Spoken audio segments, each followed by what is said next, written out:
Olá, pessoal, tudo bem? Desejando aí também sucesso e sorte nos nossos conteúdos de filosofia. Vamos aí para o capítulo 15, Empirismo e Iluminismo. Então vamos entender, dando continuidade ao que a gente viu no capítulo passado sobre racionalismo, né? Então a gente vai dar uma continuidade agora, tá bom? Pessoal, a gente viu então no capítulo anterior que o desenvolvimento da ciência moderna nos séculos 16 e 17 trouxe questionamentos sobre os critérios e os métodos para a elaboração de um conhecimento verdadeiro. Então, o processo de conhecer, como adquirimos o conhecimento que possuímos, ou como cada um de nós assimilamos as coisas que aprendemos, né? Como que os conhecimentos chegam até nós? Cada um os recebe de forma diferente, ok? E isso foi muito questionado, então, nessa época aqui do Iluminismo. Bom, e essa investigação passou a ser discutida muito intensamente por alguns dos principais filósofos, formulando assim algumas que a gente chama de gnoseologias. O que é isso? São teorias a respeito do conhecimento, que, por sinal, pessoal, é muito complexo e vasto e motivo de muitos estudos, hoje muito focado pela psicanálise, né? Então, esse processo do conhecer, enfim, é muito complexo. E no capítulo passado a gente viu então aí como que esse processo de conhecer, que é o racionalismo, o conhecimento obtido pela razão, é mais confiável do que aquele que se obtém pela experiência sensível. Então, assim, desqualificando o valor da experiência no processo de conhecer a verdade. Assim, dentro desse processo de conhecer, estão aí essa ideia racionalista e empirista. Então, o racionalismo ele foca no nosso conhecimento a partir da razão e o empirismo já a partir da emoção, da experiência, das sensações, das reflexões, enfim. Bom, na base, pessoal, o conhecimento se origina da experiência. E lá em pleno iluminismo, o filósofo alemão Immanuel Kant, ele entrou nesse debate, realizando aí uma síntese dessas duas correntes na sua doutrina a priorista, ou ele praticava muito o a priorismo. O que é isso? Ele tinha uma convicção intelectual sobre o que ele estava dizendo.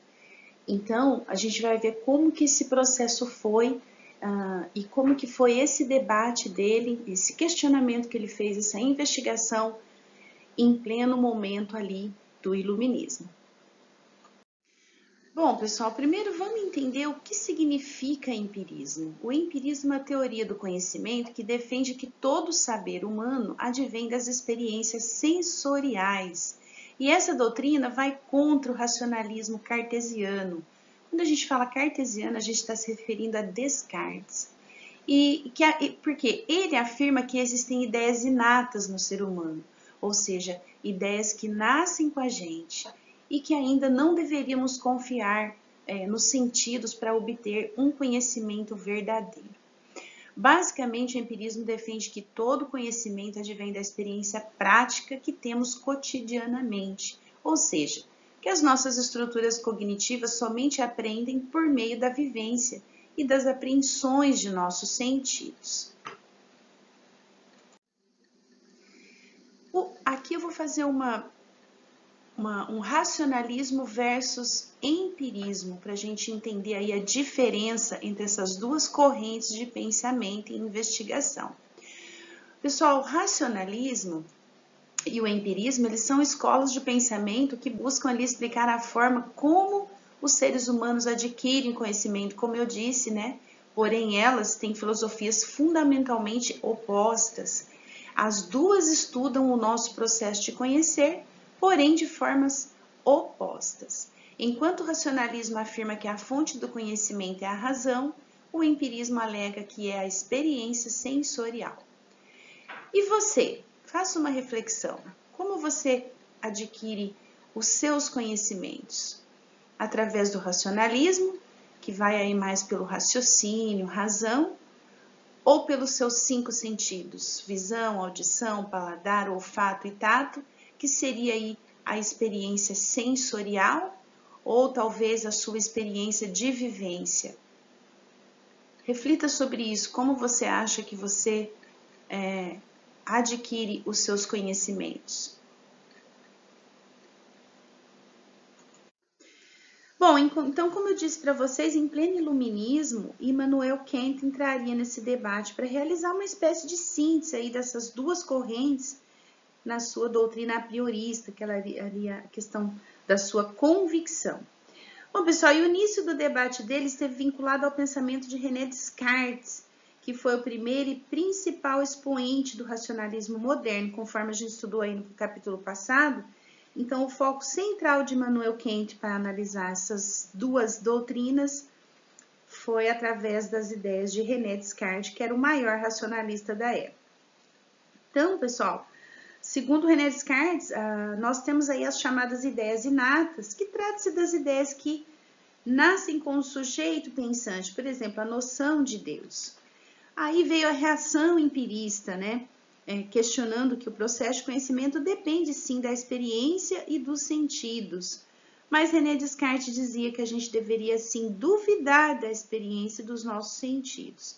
Então, essas doutrinas modernas e empiristas surgiram nessa época para questionar esses valores do racionalismo mais antigo. E o palco inicial desse empirismo que surgia ocorria nas Ilhas Britânicas no século XVII, principalmente ali na Inglaterra, onde eles estavam se afastando daquele método cartesiano e se lançava no concreto, na experiência e na ciência, porque eles estavam se industrializando e queriam um fim do absolutismo monárquico, né? Viviam a Revolução Gloriosa.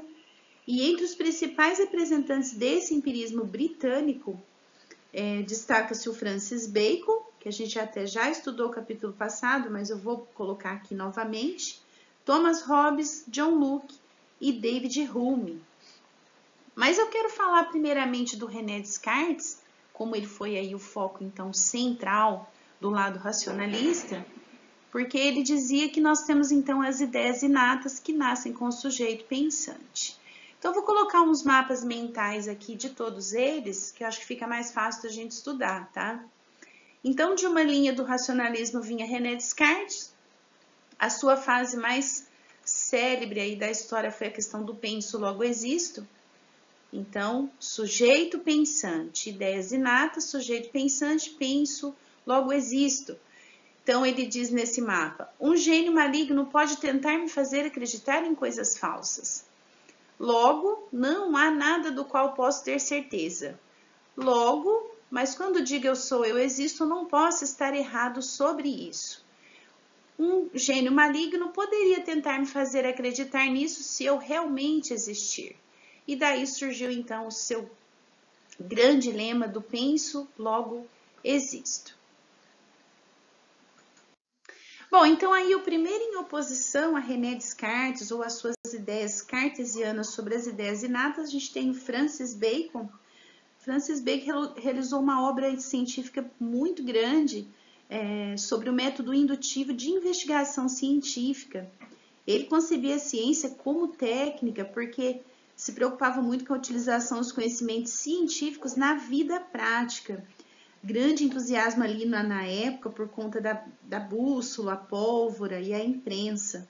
Então, para ele, a ciência devia valorizar somente a pesquisa experimental para avisar, então, os resultados para o ser humano. E, então, essa era a ideia dele em oposição. Segundo ele, o conhecimento científico ergue-se sobre si mesmo. Logo, ele avança firme e cumulativamente descobrindo leis e tornando invenções possíveis. Logo, ele permite que as pessoas façam coisas que não poderiam ser feitas. Então, logo, conhecimento é poder, que era aí o grande lema, então, nessa investigação científica. A ciência deveria valorizar a pesquisa experimental e aí teria como resultado aí o conhecimento é poder. Bom, outro empirista britânico que era oposto ali das ideias de Descartes ou cartesianas era Thomas Hobbes. Bom, para ele a realidade poderia ser explicada a partir de dois elementos, o corpo e o movimento. Então ele era muito materialista e mecanicista da realidade. Para ele, o processo de conhecimento inicia-se pela sensação, o que é completamente aí, pessoal, uma concepção empirista. No plano ético assim, e político, ele defendia que o bem é tão somente o que desejamos, enquanto o mal é apenas aquilo de que fugimos. E isso explicaria aí a questão do valor fundamental para cada indivíduo, que é a conservação da vida. Bom, então ele defendia também, na sua obra O Leviatã e do Cidadão, ele defendia a necessidade de um poder absoluto, porém ele defendia aí a questão do absolutismo monárquico, tá? Bom, mas aqui, ó, o seu mapa mental. Nada sem substância pode existir, logo, então tudo no universo é físico, logo o ser humano é, portanto, inteiramente físico, e esse aqui é um dos seus lemas centrais, o homem é uma máquina, porque ele dizia que nós somos mecanicistas, né, e completamente movido aí pela nossa concepção empirista de sensação. Bom, outro filósofo que combateu duramente a doutrina cartesiana, segundo a qual o ser humano aí possui então ideias inatas, ao contrário de Descartes, o filósofo John Locke, ele defendia que nossa mente no instante do nascimento é como uma tábula rasa. O que é isso? Bom, tábula está com sentido de tábua e rasa com sentido de plana, lisa. Então somos aí uma mente de tábua lisa quando nascemos, na qual nada foi escrito nem gravado. Então é completamente o oposto do que defendia Descartes, pessoal, na questão das ideias inatas. Então ele dizia que nascemos como um papel em branco sem nenhuma ideia previamente escrita. Então ele retomava assim muito essa tese empirista, segundo a qual existe em nossa mente nós não temos origem nos sentidos, e que as ideias que possuímos são adquiridas ao longo da vida e mediante as nossas experiências no processamento interno das nossas ações. E que o conhecimento seria constituído basicamente por dois tipos de ideias, que seriam as ideias da sensação e as ideias da reflexão. Ele tinha uma crítica muito grande em questão do absolutismo. Por isso, em razão das suas ideias políticas ser muito contra o absolutismo, ele foi um dos adversários ferrenho aí da tirania, pessoal, do abuso de poder. Por isso que ele é apontado por muitos historiadores como o pai do iluminismo, porque ele foi o que mais combateu o absolutismo monárquico, e ele pregava valores iluministas como tolerância religiosa, respeito pela liberdade individual, expansão do sistema educacional, a livre iniciativa econômica. Então, e também para ele, assim como não existem as ideias inatas, não deveria existir o poder inato, né, como defendia lá o poder monárquico, né? E ele achava que para proteger a liberdade do cidadão, deveria ter um poder social que nascesse de um pacto entre as pessoas. Então aqui, olha, nós temos esse mapa mental a respeito dele, né? Dizendo que os racionalistas acreditam que nascemos com algumas ideias e conceitos, os que são inatos, logo, mas isso não é confirmado pelo fato, que vem dois tópicos aqui. O primeiro, de que não há verdades encontradas em todos nós no nascimento, e outro de que não há ideias universais encontradas em pessoas de todas as culturas em todos os tempos. O que resulta no quê? No seu grande lema: tudo o que sabemos é adquirido a partir da experiência. Então, John Locke foi, assim, um grande empirista. Bom, e aqui nós temos o último empirista britânico ali do estudo, né, que se opôs a René Descartes, que foi o David Hume. Ele dizia que tudo que há em nossa vida psíquica são percepções, as quais dividiu em duas categorias, impressões e ideias, tá? Então, para ele, o processo de associação de ideias explica todas as operações mentais. Teve uma crítica aí à indução, né, o racionalismo indutivo, E Hume ele chamou a atenção para o fato de que a conclusão indutiva, por maior que seja o número de percepções que nós temos, não possui fundamento lógico, ou seja, sempre será um salto do raciocínio. E esse salto seria impulsionado pela crença ou hábito. Então, Hume explicava que somente o raciocínio dedutivo, utilizado ali na matemática, fundamentava-se em uma lógica racional. Ele teve um grande legado epistemológico, aí revelando um ceticismo teórico, né? Concluiu que o conhecimento científico também está ancorado em bases não racionais, como a crença e o hábito intelectual. Ele era regido pelas probabilidades, não como certezas, mas ele é estendido aí ao convívio social, que tornaria os indivíduos mais tolerantes, democráticos e abertos. Essa era a ideia dele. Aqui o mapa mental. Veja o sol nascer toda manhã, logo adquiro o hábito de esperar o sol nascer toda manhã. Logo, aprimoro isso no julgamento. O sol nasce toda manhã, que puxa em dois vínculos aqui. Esse julgamento não pode ser uma verdade de lógica, pois é concebível que o sol não nasça, ainda que altamente improvável.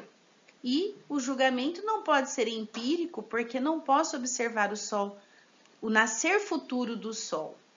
E isso gerava o quê? Não tenho fundamento racional para minha crença, mas o hábito me diz que ela é provável.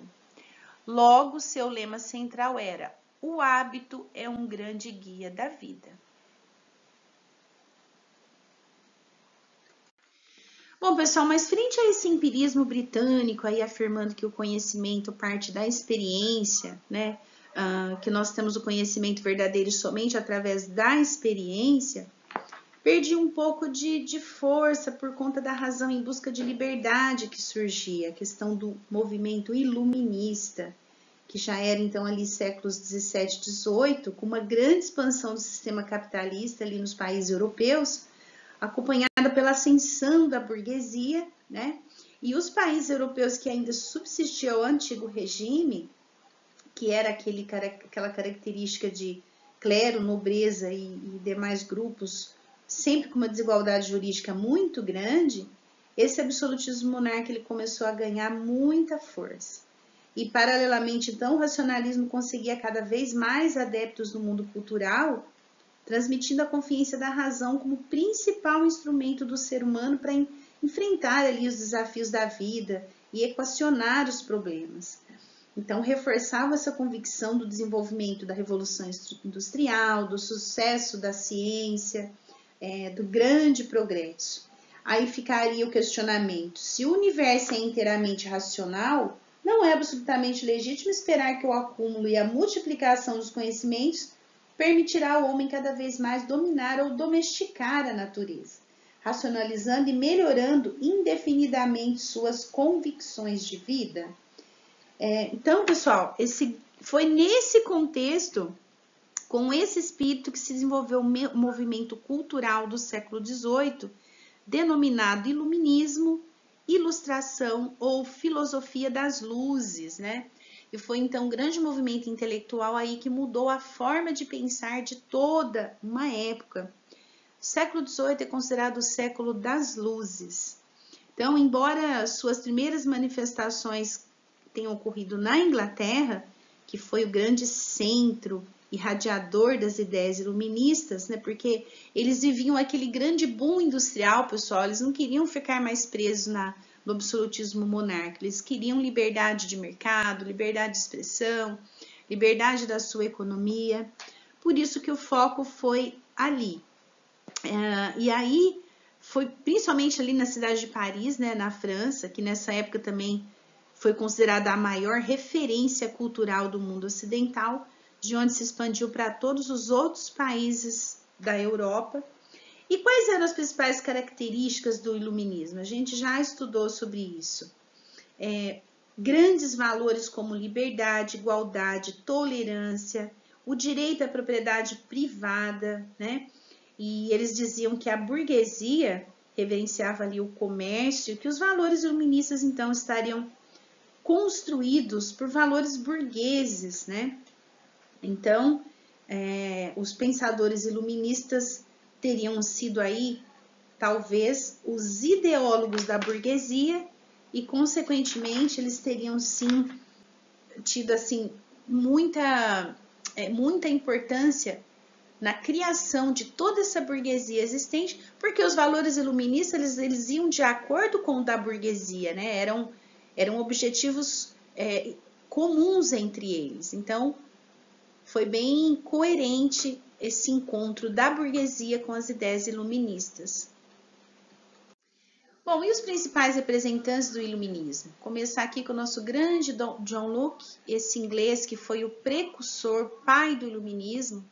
Então, para ele, os nossos direitos naturais e inalienáveis vida, liberdade e prosperidade, os governos existem para preservar esses direitos e não roubá-los.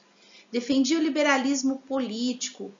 Então, ele defendia uma monarquia parlamentar, uma constituição que assegurasse esses direitos, né? E condenava duramente o absolutismo. Dizia que o nosso conhecimento era experiência e razão.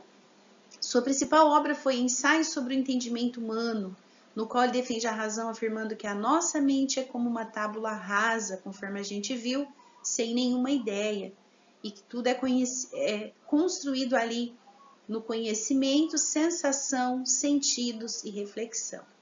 E defendeu a liberdade dos cidadãos e condenou o poder absolutista. Jean-Jacques Rousseau, francês, ele foi o mais importante e influente iluminista, defendia a questão da soberania popular, ou seja, o povo era soberano e que o poder do povo era soberano, a questão da democracia, né, onde aqui significa poder do povo. Tinha a teoria do bom selvagem, né, que o homem ele é bom no seu estado natural, ele nasce bom, a sociedade que o corrompe, e achava que tínhamos que ter um contrato social e um bem comum, que isso aqui os governantes que tinham que promover. Montesquieu, francês, foi ele a divisão de poderes entre executivo, legislativo e judiciário, que isso traria uma harmonia e autonomia entre os poderes e que isso sim seria uma democracia, e não aquele poder monárquico onde o poder estava concentrado na mão do rei. E que sim, isso daqui seria uma forma de todos serem submissos perante a lei. Bom, outro francês aqui, o Voltaire, ele tinha aí uma crítica ao clero e aquela intolerância do poder monárquico, achava que deveria existir-se uma igualdade jurídica e não a desigualdade jurídica como reinava nos poderes dos reis, defendia a liberdade de expressão e a monarquia ilustrada, ou seja, uma monarquia mais transparente e mais popular, mais acessível ao povo, ou seja, a monarquia constitucional. Grande inglês Adam Smith é considerado o pai da economia, referência de estudo aí até hoje para as pessoas que cursam economia, tá? Ele defendia a não intervenção no Estado na economia, por isso defendia muito o liberalismo econômico, ou seja, a liberdade da economia de um país. A livre concorrência, a lei da oferta e procura, a divisão do trabalho e que a riqueza vem do trabalho. Então, ele era muito capitalista e achava aquela questão da meritocracia, né? Então, você tem a livre concorrência, a lei da oferta e da procura. Isso aqui é um grande lema do sistema capitalista para o desenvolvimento de um país. E o Immanuel Kant, que a gente já até falou sobre ele hoje, né, que foi ele que começou aí essa investigação, essa doutrina, esse questionamento entre racionalismo e empirismo, como eu falei para vocês lá no início, foi ele que começou esse debate. Bom, ele é considerado um dos principais pensadores dos últimos tempos e o maior do iluminismo alemão. Espírito ou razão modela as nossas sensações, as impressões dos sentidos externos são apenas matéria-prima para o conhecimento. Defendia aí uma maioridade humana, né? Ou seja, que nós temos que ter autonomia e que não deveremos ter a menoridade, porque seria uma sensação de inferioridade. Dizia que os tipos de conhecimento são os analíticos, sintéticos e estéticos. E aí tem duas obras importantes dele aqui, que uma é Crítica da Razão Pura, onde ele diz que temos que fazer bom uso do entendimento. E a Crítica da Razão Prática, ele dizia que a ação humana constitui um tratado sobre a moral humana. Bom, pessoal, Diderot e D'Alembert eram dois franceses considerados os maiores enciclopedistas, e essa obra que foi uma das maiores da época, que se chamou A Enciclopédia. O que acontecia, pessoal? Na época do absolutismo monárquico, eles não tinham liberdades de expressão. Então, esses filósofos, cientistas aqui, todas as descobertas que eles iam fazendo, eles iam reunindo numa enciclopédia. E quando estourou o movimento iluminista, eles fizeram essa grande publicação aqui de todos esses ensaios. Então, eles proclamavam aí o racionalismo em oposição à fé cristã, independência do Estado em oposição à Igreja e um progresso humano nas realizações científicas. Foram importantíssimos os enciclopedistas para essa época. Bom, a grande importância desse movimento influenciou uma série de movimentos na Europa e fora dela, no mundo todo. A importância do movimento foi muito forte, abalou definitivamente aí esse antigo regime monárquico absolutista ao longo dos séculos 18 e 19, e aí como consequência uma série de independências dos Estados Unidos. A Revolução Francesa, que para mim foi a maior revolução que já se existiu, inclusive independências que vieram depois aqui para a América Latina, né? A base do pensamento contemporâneo em muitas sociedades ocidentais no que diz respeito à organização política, econômica e social. Então, pessoal, a grande referência desse movimento foi século XVIII, o século das luzes e das grandes ideias. Pessoal, então é isso. Chegamos ao final desse capítulo. Como tarefa da semana, eu queria que vocês fizessem aí, por gentileza, análise e entendimento nas páginas 289 e 297. Então, são exercícios aí a respeito de todo esse assunto tem os exercícios sobre o empirismo na 289 e depois na 297 sobre o iluminismo. Deem uma boa lida nesse capítulo, ele é muito interessante, é muito gostoso estudar sobre os filósofos iluministas. Qualquer dúvida eu estou à disposição. Fiquem bem, fiquem com Deus. Beijão e até a próxima.